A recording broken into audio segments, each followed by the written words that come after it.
All eyes are on the Syrian city of Aleppo as government forces backed by Russia are preparing for the final push for the liberation of the city. In the run-up to the offensive, humanitarian corridors have been opened up for civilians to flee the city and to allow foreign-backed militants to lay down their arms.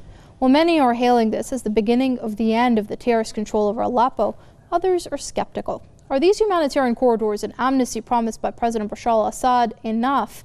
And are Western diplomats right to doubt the sincerity of Russia and the Syrian government? Well, we're going to find out in this edition of The Debate, but we're first going to cross over to our correspondent Muhammad Ali, who joins us live from Aleppo with the very latest on the situation on the ground over there. Muhammad, tell us a bit more. Well, the latest developments is that the foreign-backed militants, mainly the so-called Al-Fatah army, Jaish Al-Fatah, are retaliating and launching an offensive against the Syrian army positions here due to their losses north of Aleppo and Al-Castillo. What happened is that the Al-Nusra Front, along with other groups that joined forces with it, and the Jaish Al-Fatah, like Ahrar al-Sham, which is funded by Turkey, and also Faylaq al-Sham and other other groups that are known to be well funded and trained over there, have started attacking just about 3 hours ago Syrian army positions west of the city of Aleppo. They are coming from areas like Al-Rashidin al-Raba'a, Al-Rashidin al-Khamse, and also they are coming from Khan Touman. They attacked Syrian army positions at the western edges of the city. What happened is that the Syrian army at this moment is actually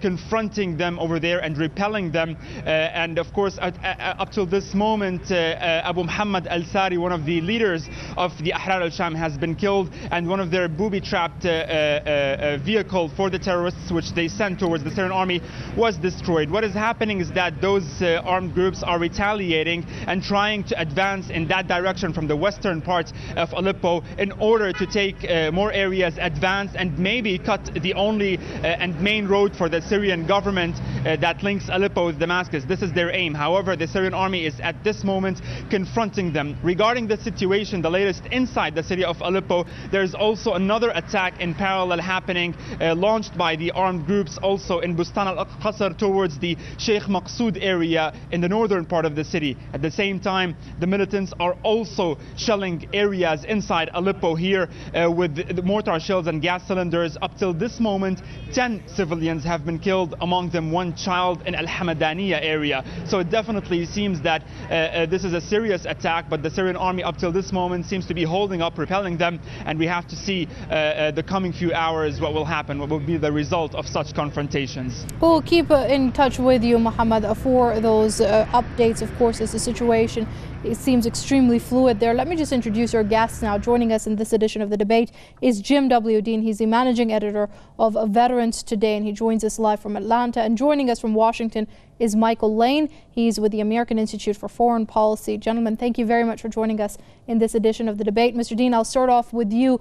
You're just listening to our correspondent speaking how the situation is clearly not static on the ground and the battles are continuing. What do you make of the measures, though, that have been undertaken to get the civilians out of Aleppo and out of harm's way? Well, the Syrians, of course, and the Russians want to do that because if you're probably going to end up with some, regardless of the amnesty, some diehards that are going to want to fight to the end.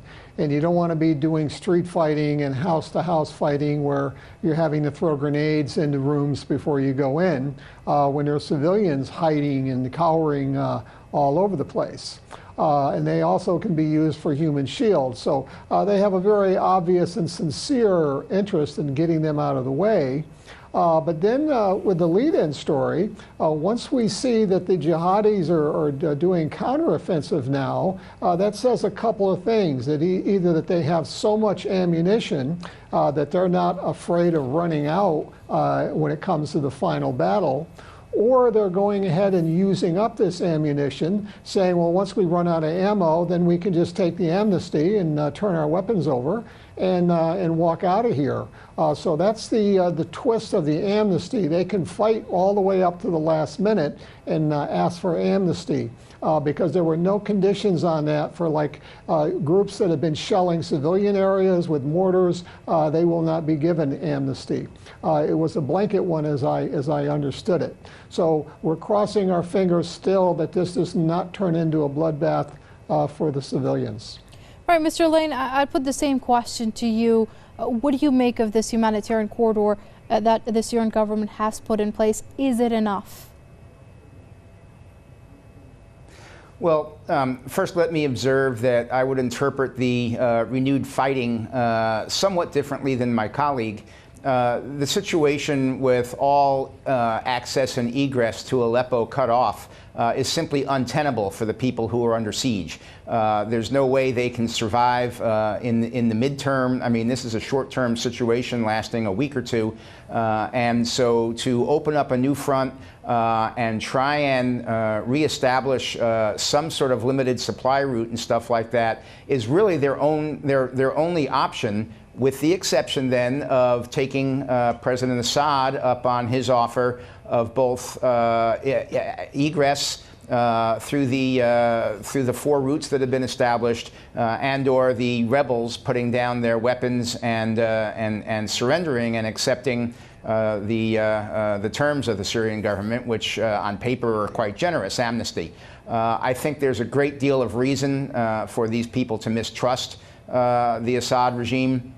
Look, whether you believe in Assad as the right guy, or you think Assad is the worst guy, or whether Assad is just the guy in place at this time, the fact of the matter is this has been a gut-wrenching civil war that has taken 300,000 Syrian lives over the last 4 years or 5 years. There is a great deal of reason for all sides not to trust each other.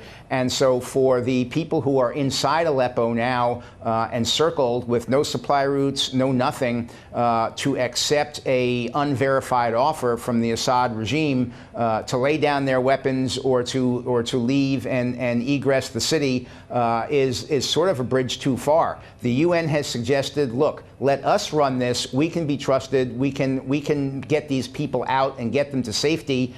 So far, the UN offer to do that has fallen on deaf ears. It has not been responded to at all by the Assad regime. Well, I see you there smiling there, Mr. Dean. I'd like to get your response to that, the skepticism that the Western governments, particularly the U.S., have been expressing, saying that they doubt the sincerity of the Russians and the Syrian government.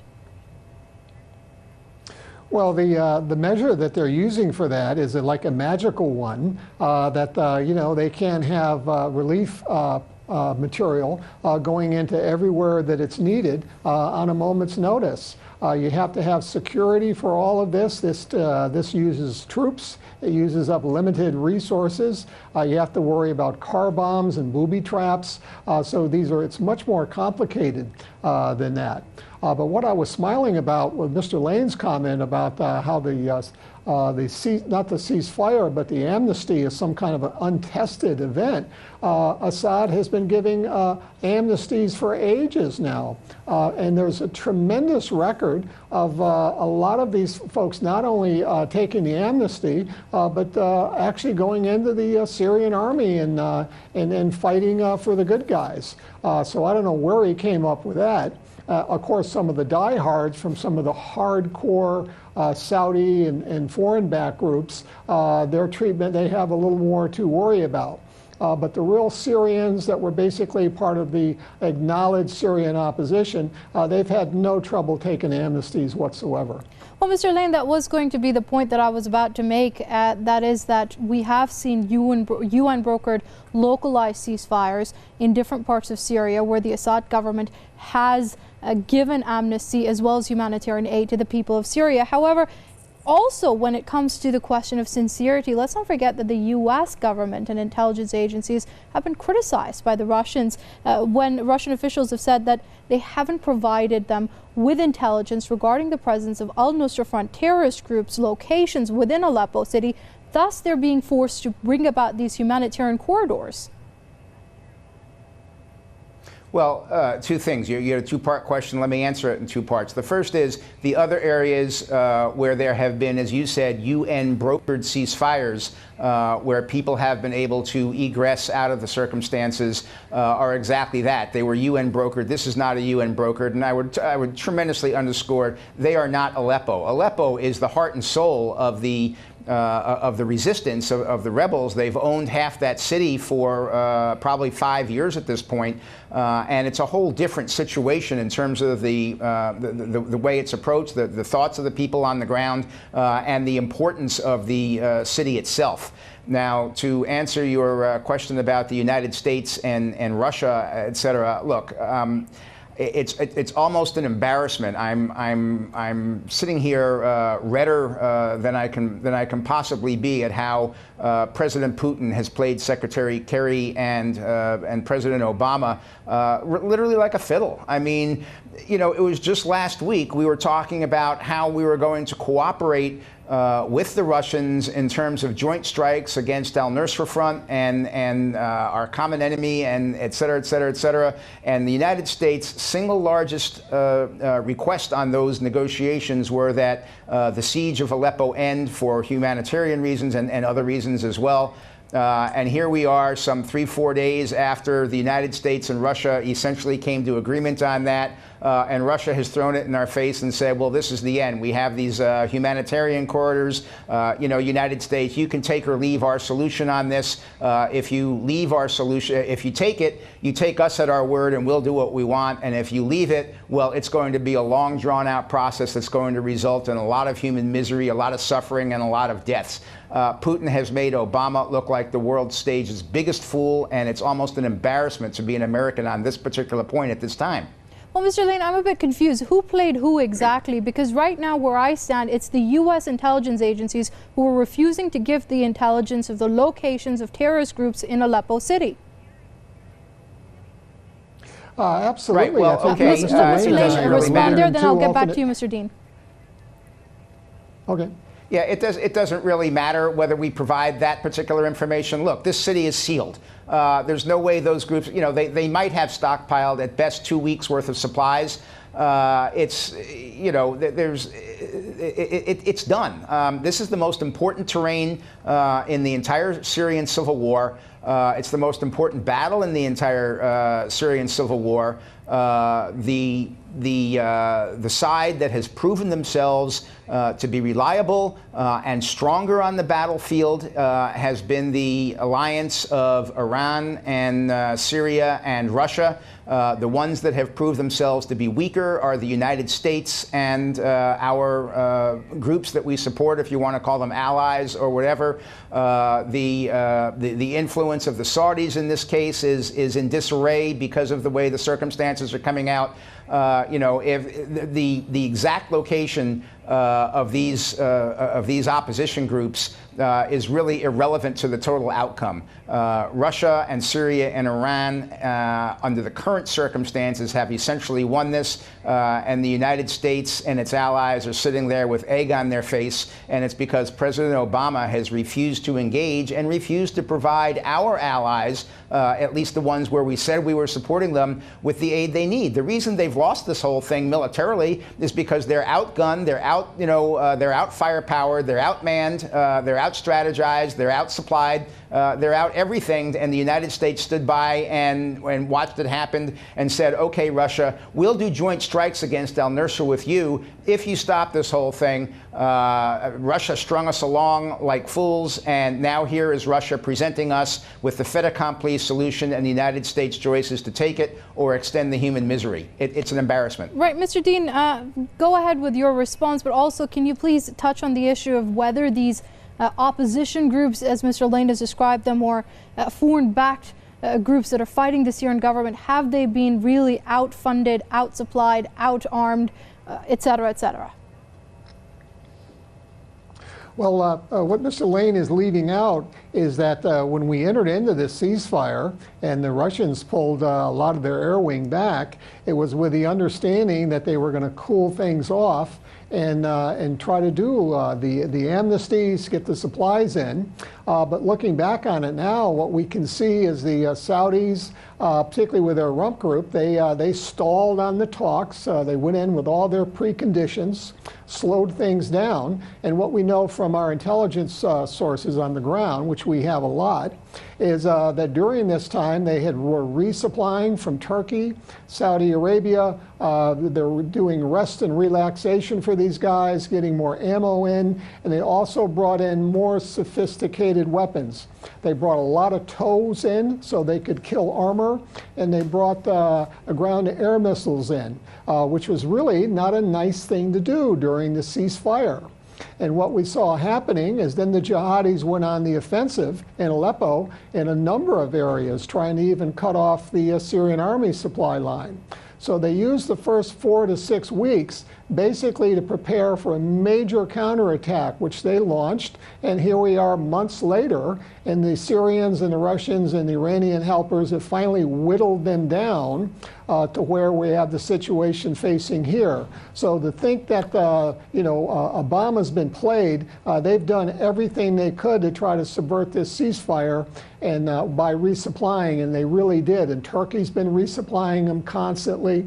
So the battle has been going on while the public has been given this story that everybody's trying to make nice. All right, gentlemen, hold on to your thoughts. Let's just cross over quickly to our social media pages and see what our viewers have to say when they weigh in with their thoughts. I think the amnesty declared by President Assad is great. The quicker Syria is built, the better. Europe can have all their invaders back. God bless President Assad. The amnesty is the best opportunity for both government and the rebels to save innocent lives and properties. It is a good initiative. He is responsible for the Syrian war. He must pay for that. No amnesty for the militants. Just burn them alive.